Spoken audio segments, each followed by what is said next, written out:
Dear students, इस video में हम लोग theory of automata and formal language के इंट्रोडक्शन के बारे में पढ़ेंगे। अब टर्म जो ऑटोमेटा यूँ समझ लीजिए, ऑटोमेटा और ऑटोमेटान ये दो वर्ड्स होते हैं। तो ऑटोमेटा जो आपका होता है वो आपका प्लूरल फॉर्म है और ऑटोमेटान ये आपका सिंगुलर फॉर्म है। ठीक है, तो ऑटोमेटान्स अगर बोलते हैं, यस आगे लगा देते हैं सी एन के आगे, तो भी प्लूरल फॉर्म बन जाता है। तो ये दो टर्मिनोलॉजी आप दोनों में रिलेशन जानते रहिएगा कि ऑटोमेटान्स आपका प्लूरल होता है, ऑटोमेटान आपका सिंगुलर होता है। लेकिन ऑटोमेटान्स हम लोग कम यूज़ करते हैं, ऑटोमेटा यूज़ करते हैं एज ए प्लूरल फॉर्म, क्योंकि ये भी कहीं पे क्वेश्चन बहुत सारी जगहों पूछ लिया जाता है, वाइवा में अक्सर पूछा जाता है कि दोनों में क्या अंतर है। तो ऑटोमेटान सिंगुलर है, ऑटोमेटा आपका प्लूरल है। ऑटोमेटान्स भी प्लूरल फॉर्म की तरह से यूज होता है।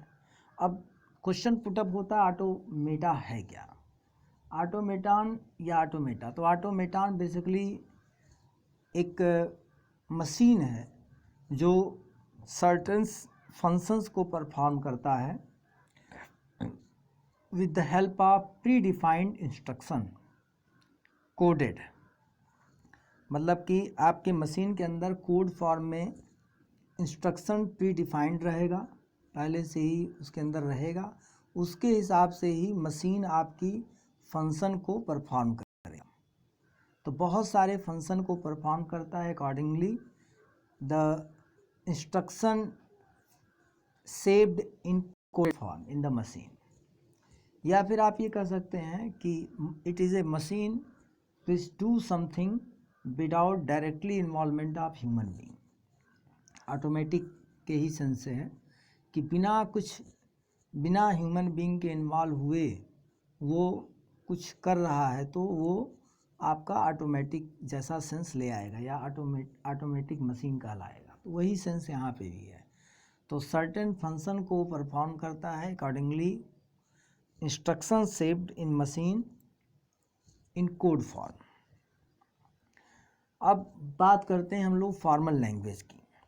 तो लैंग्वेज के बारे में हम लोग जानते हैं, हमें डेली कम्युनिकेशन के लिए लैंग्वेज यूज़ करते हैं। हर वक्त लैंग्वेज कोई ना कोई यूज़ करते हैं, हिंदी हुआ, इंग्लिश हुआ, उर्दू हुआ। तो लैंग्वेज है क्या, वो वर्ड्स का पैटर्न है। लैंग्वेज बेसिकली क्या है कि आप लैंग्वेज के अंदर जो सेंटेंस यूज़ करते हैं वो लैंग्वेज सेट ऑफ सेंटेंस है, और सेंटेंस क्या है, पैटर्न्स ऑफ वर्ड है। ठीक है, तो वो पैटर्न जो वर्ड हमने यूज़ किया वो पैटर्न कंस्ट्रक्टिव रूल के अकॉर्डिंगली बनता है, जिसको हम लोग ग्रामर कहते हैं। जैसे हिंदी में अगर हम लोग वह जाता है एक पैटर्न यूज़ करते हैं बोलने के लिए, तो आप देखिए वह है जाता अगर कोई बोल दे तो गलत हो जाए, क्योंकि पैटर्न को वायलेट कर रहा है। पैटर्न यानी कि कंस्ट्रक्टिव रूल या ग्रामर को वो फॉलो नहीं कर रहा है। तो इस नाते वो हिंदी लैंग्वेज का सेंटेंस नहीं माना जाएगा। Even that we can understand that वह है जाता क्या मतलब है, वो हम समझ सकते, ह्यूमन बीइंग समझ सकता है, लेकिन मशीन के साथ लिमिटेशन होता है, मशीन नहीं समझ पाएगा। तो पैटर्न बहुत ही इम्पॉर्टेंट है। पैटर्न एक तरीके से कंस्ट्रक्टिव रूल डिफाइन करता है या उस लैंग्वेज का ग्रामर डिसाइड करता है कि वह प्रोनाउन है तो उसके बाद वर्ब है, फिर ऑक्सिलरी वर्ब है। अगर हिंदी की बात करें, इंग्लिश है तो इंग्लिश में आप ही इज़ गोइंग बोलते हैं, तो प्रोनाउन, ऑक्सिलरी वर्ब और फिर वर्ब। अब ठीक है, तो एक पैटर्न को हमें फॉलो करना रहता है, या एक कह सकते हैं ग्रामर को फॉलो करना रहता है। ग्रामर बेसिकली रूल्स की ही बात करता है, पैटर्न्स की ही बात करता है, चाहे हिंदी लैंग्वेज की बात करें, चाहे इंग्लिश लैंग्वेज की बात करें, चाहे अब यहाँ पे बात करेंगे फॉर्मल लैंग्वेज में।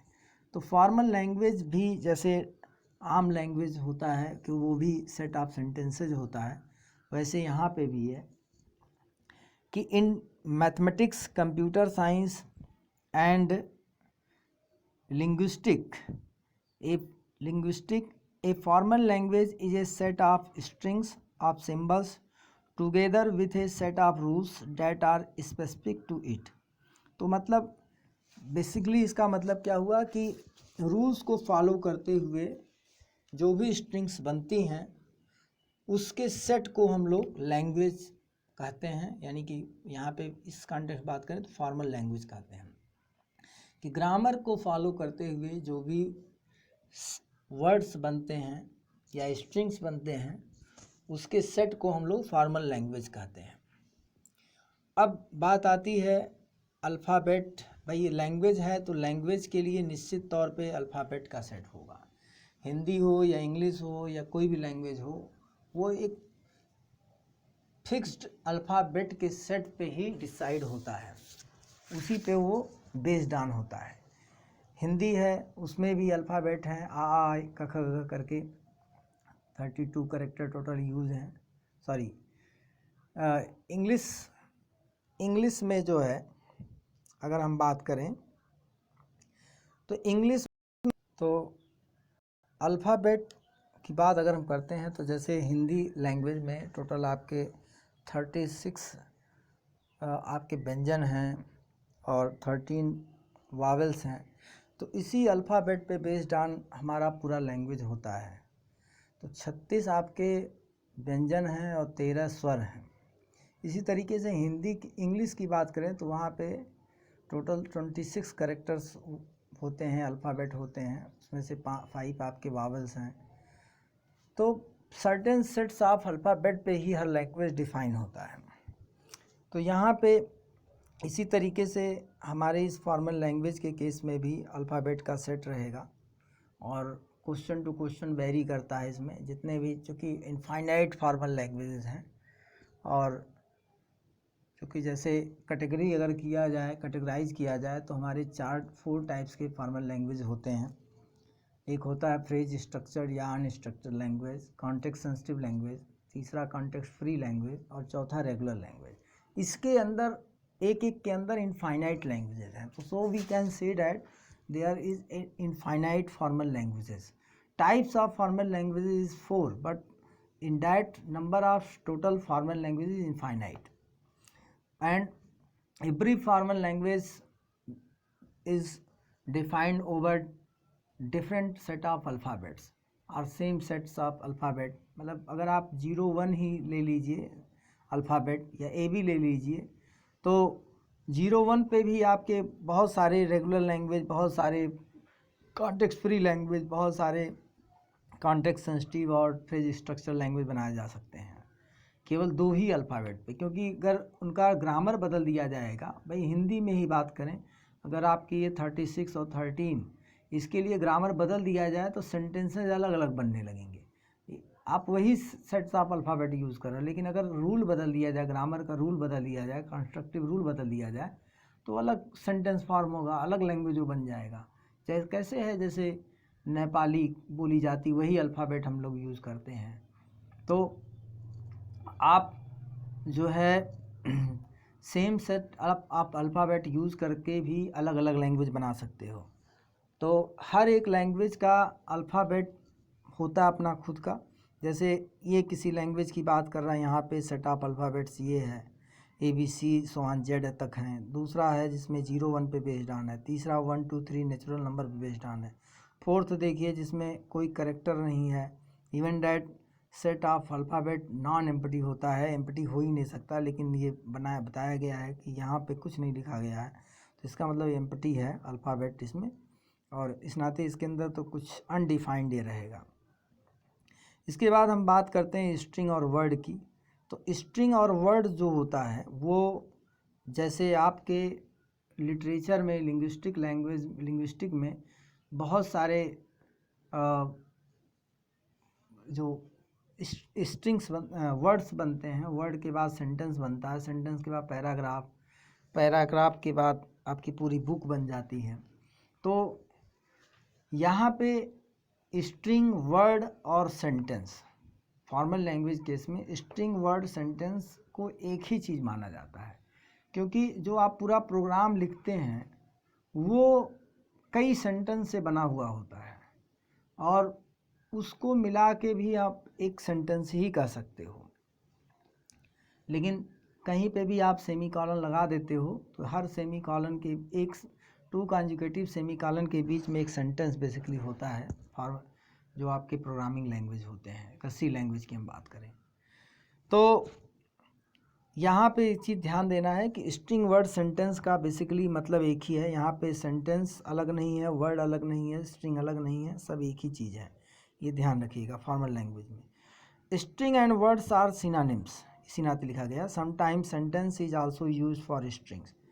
ए string is finite sequence of symbols from some fixed alphabet.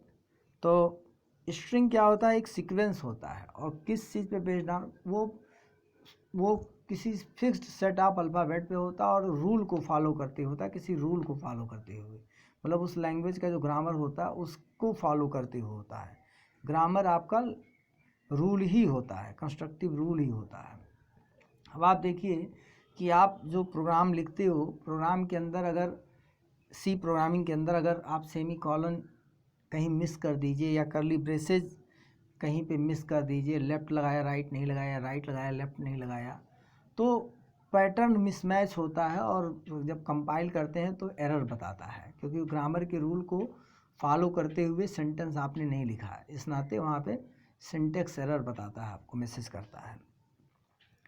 तो ये जो बेसिकली सब्जेक्ट है ये आपका, ये जानिए कि प्रोग्रामिंग लैंग्वेज के लिए बहुत ही ज़्यादा इम्पॉर्टेंट है, क्योंकि कंपाइलर आपका कॉन्टेक्स्ट फ्री लैंग्वेज और रेगुलर लैंग्वेज को बेस्ड ऑन है। क्योंकि रेगुलर लैंग्वेज कंपाइलर के अंदर जो फेजेस होते हैं उसमें लेक्सिकल एनालाइजर फेज एक होता है, और लेक्सिकल एनालाइजर आपका रेगुलर लैंग्वेज पे ही बेस्ड ऑन होता है। वो एक फाइनाइट ऑटोमेटा होता है। अब वो बेसिकली करता क्या है कि आप मान लीजिए प्री डिफाइंड कीवर्ड लिखें और उसकी स्पेलिंग गलत लिख दी है, जैसे वाइल लिखा और आपने एल्स लिखा, प्रिंटअप लिखा, अगर उसकी स्पेलिंग आपने गलत लिख दी तो आपको एरर मैसेज करता है। तो वो बेसिकली एरर मैसेज करने का काम लेक्सिकल एनालाइजर ही करता है। और इसके बाद जो आप ग्रामेटिकली एरर करते हैं और कि मिसप्लेस कर दिए या कोई चीज़ छूट गया, सेमीकोलन लगाना, या लेफ्ट पैरेंथेसिस लगाया राइट नहीं लगाया, राइट लगाया लेफ्ट नहीं लगाया, लेफ्ट कर्ली ब्रेसेस लगाया राइट नहीं कर्ली ब्रेसेस लगाया, तो उस पैटर्न मिसमैच होता है। उसको सिंटेक्स एनालाइजर आपको डिटेक्ट करके बताता है। और सिंटेक्स एनालाइजर जो है, आप नाम से ही देख लीजिए, सिंटेक्स एनालाइज करने वाला, ये एक पुश डाउन ऑटोमेटा बेसिकली होता है, क्योंकि ये पूरा का पूरा CFL होता है, ठीक है, कॉन्टेक्स्ट फ्री लैंग्वेज। तो आपका जो प्रोग्रामिंग लैंग्वेज के अंदर कंस्ट्रक्टिव रूल होता है वो बेसिकली बेस्ड ऑन होता है कॉन्टेक्स्ट फ्री लैंग्वेज पे ही, ठीक है। तो इसके इम्पोर्टेंस को आप समझ सकते हैं। और टेक्स्ट एडिटर बनाने में भी यूज़ होता है रेगुलर ग्रामर का। रेगुलर लैंग्वेज जो होता है टेक्स्ट एडिटर, स्पेल चेकर्स, और इवन डेट गूगल में इसमें सर्च इंजन में भी यूज़ हो रहा है। तो बहुत ही वास्ट इसका डोमेन है एप्लीकेशन का। फॉर एग्जांपल यहाँ पे लिखा गया है ABC is a string over an alphabet, summation symbol is equal to ABCZ, the empty string और null string is denoted by null. आपका लैंग्वेज ABC जो एक वर्ड लिखा गया है, ABC वर्ड इस सेट पे डिफाइंड है, सेट ऑफ अल्फ़ाबेट पे, और एक एम्प्टी स्ट्रिंग एक स्पेशल स्ट्रिंग होती है जिसके अंदर कोई कैरेक्टर नहीं होता है, उसको नल से डिनोट करते हैं। लेंथ ऑफ स्ट्रिंग की अगर हम बात करें तो जितने कैरेक्टर उस स्ट्रिंग में होते हैं उसका लेंथ होता है, और उसको मॉड ऑफ W से डिनोट करते हैं अगर W स्ट्रिंग है। अगर WABC हुआ तो उसकी लेंथ 3 हो जाएगी, क्योंकि 3 कैरेक्टर यूज हुए हैं। W इक्वल टू नल है, क्योंकि उसमें कोई कैरेक्टर नहीं यूज हुआ है, इस नाते W की लेंथ 0 हो जाएगी। इसके बाद हम लोग देखते हैं कि the set of words of length K। अगर आप के लेंथ की वर्ड की बात करें अगर सेट बिल्डर फॉर्म में, तो देखिए कैसे नोटेशन वाइज लिखा गया है। समेशन सिंबल पे के पावर लगा दिया गया, तो ये मतलब बताता है कि समेशन सिंबल के जो अल्फ़ाबेट हैं उसको यूज़ करते हुए के लेंथ की स्ट्रिंग की हम बात कर रहे हैं। तो summation power K denotes K length string over alphabet summation symbol.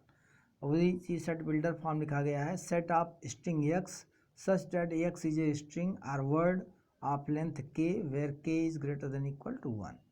अब जैसे ये summation symbol is equal to 0 1 है, तो सिंगल लेंथ के सेट की सिंगल लेंथ की स्ट्रिंग का सेट बनाएंगे तो उसमें 0 1 दो ही वर्ड बनेंगे। 2 लेंथ की बात करेंगे तो 0 0 0 1 1 0 1 1 हो जाएगा। 3 लेंथ की बात करेंगे टोटल 8 स्ट्रिंग आ जाएंगे। और इसमें कितने स्ट्रिंग आए उसको बता रहा है। इसमें देखिए 2 स्ट्रिंग्स आए थे, इसमें आपके 4 स्ट्रिंग आए थे, इसमें 8 आए थे। तो number of strings in particular language, ठीक है, ये एक लैंग्वेज को डिफाइन कर रहा है एक तरीके से। तो किस लैंग्वेज को? के length strings over alphabet summation. Concatenation एक ऑपरेशन होता है। कॉन्केटनेशन चूँकि टर्मिनोलॉजी हम इसमें आपको बता दे रहे हैं। कॉन्केटनेशन बेसिकली होता है, बहुत ज़्यादा यूज़ होगा रेगुलर लैंग्वेज में। तो कॉन्केटनेशन बेसिकली होता है 2 स्ट्रिंग के सीक्वेंस को ऐड करना एक तरीके से, कि अगर if W1 W2 are 2 strings then concatenation of W2 with W1 is a string and it denoted by W1 W2। मतलब W1 के साथ अगर W2 को कॉन्केटनेट करेंगे तो first right W1 and immediate right W2। अगर आपका एक स्ट्रिंग W1 AB है और आपका स्ट्रिंग AA है W2, तो W2 को W1 से कॉन्केटनेट अगर आप करोगे तो W1 W2 वो रिजल्ट हो जाएगा। और वो उसकी वैल्यू क्या होगी कि first right AB and immediate right after that W2। तो W1 पहले आप लिख दिए, फिर W2। This is concatenation of W2 with W1। W2 को आपने W1 के साथ कॉन्केटनेट किया, तो जिसको कॉन्केटनेट किया वो बाद में लिखा जाएगा। लैंग्वेज आप ऑलरेडी वैसे पढ़ चुके हैं, लेकिन फिर भी यहाँ पे देख लीजिए। Language L denotes a set of string over certain alphabets. Phi and null are languages. Phi और नल दो स्पेसिफिक लैंग्वेज हैं। फाई एक ऐसा लैंग्वेज है जिसके अंदर कोई भी स्ट्रिंग नहीं है, एक भी स्ट्रिंग नहीं उसके अंदर रहेगी। और नल करली ब्रेसेस के लिखा गया है, तो इसका मतलब एक स्ट्रिंग है लेकिन वो नल है और उसके अंदर कोई कैरेक्टर नहीं। दोनों में बहुत बेसिक अंतर है, ध्यान रखिएगा। फाई एक ऐसा लैंग्वेज है जिसके अंदर कोई भी स्ट्रिंग नहीं है, लेकिन ये जो समय करली ब्रेसेस के अंदर नल लिखा गया, यहाँ पे एक स्ट्रिंग है जो क्या है, नल है। अब नल के अंदर लेकिन कुछ नहीं है, स्ट्रिंग के अंदर कुछ नहीं है। फाई क्या है, लैंग्वेज के अंदर कुछ नहीं है। नल क्या है, स्ट्रिंग के अंदर कुछ नहीं है। ये दोनों में अंतर है। तो phi is a language that is empty language in which there is no string, and a language containing null means null within curly braces denotes a language in which a single string that is null and that string have no character in it। तो ये अंतर है, ये basic अंतर ध्यान रखिएगा। कुछ example यहाँ पे दिए गए हैं, जैसे L1 L2 L3। तो L1 आपका AB AA ABA, इसके अंदर 3 स्ट्रिंग लिखे गए हैं। तो ओवर अल्फ़ाबेट दिस, ऐसे ये भी लिखा गया ओवर अल्फ़ाबेट ए, ऐसे ये भी लिखा गया ओवर अल्फ़ाबेट ए भी।